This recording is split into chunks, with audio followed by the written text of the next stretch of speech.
আসসালামু আলাইকুম প্রিয় বন্ধুরা, আমরা অনেক সময় রুকুর তাসবিহ পড়ে থাকি এবং নুরানি মাদ্রাসাগুলোতে রুকুর তাসবিহ লেখানো হয় এবং সিজদার তাসবিহ লেখানো হয়, সানা লেখানো হয়, সূরা ফাতিহা লেখানো হয়, অন্যান্য বিভিন্ন সূরাগুলো লেখানো হয়।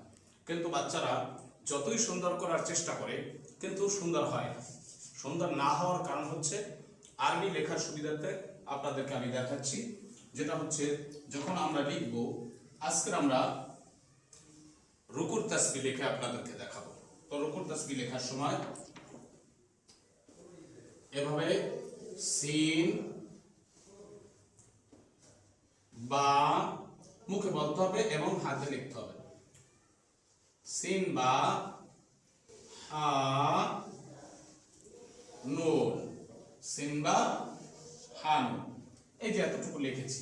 এখানে বিষয়টা হচ্ছে আপনি মুরাক্কাব যত ভালো লিখতে পারবেন, যখন এই আয়াত আপনাদের বাচ্চাদের লেখানো হয় এর আগে মুরাক্কাব লেখানো হয়, তো সেই মুরাক্কাব যে বাচ্চার যত ভালো সৌন্দর্য ফুটবে সেই বাচ্চার লেখা অত সুন্দর।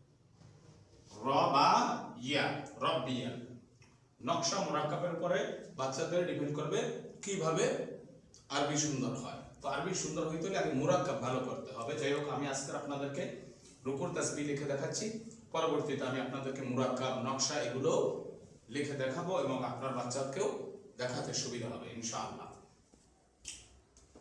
আলিফ, লাম, আইন, য, ইয়া, তারপর হচ্ছে মিম। যত সুন্দর আমরা মুরাক্কাব লিখব অত সুন্দর আয়াত হবে। মুরাক্কাব যারা গুরুত্ব সহকারে লিখবেন, মুরাক্কাব গুরুত্ব সহকারে লিখলে তাদের আয়াত ফুটবে ইনশাআল্লাহ। এরপরে আসি আমরা বানান। সিনের পেশ বা জজম, এই জজম এবং পেশ একই লাইনে থাকবে। সুবহ, হার খারা জবর, এক আলিফ টান হা, নুনের জবর না, সুবহানা। দেখেন আমার প্রত্যেকটা জবর, জের, জজম এগুলো সব এক লাইনে আছে। রর জবর, বার তাসদীদ, রব, বার জের বি, রব্বি। ইয়ার জবর, লামের জজম ইয়াল, আযীম, আইনের জবর আ,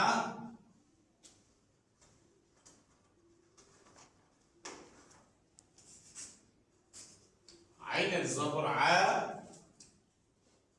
জোয়ার জের, ইয়ার জজম, এখানে একাধিক টান, এটা মাদের হরফ বলা হয়। আযী, এরপরে মিমের জের মি, এবং সৌন্দর্য সুবিধার্থে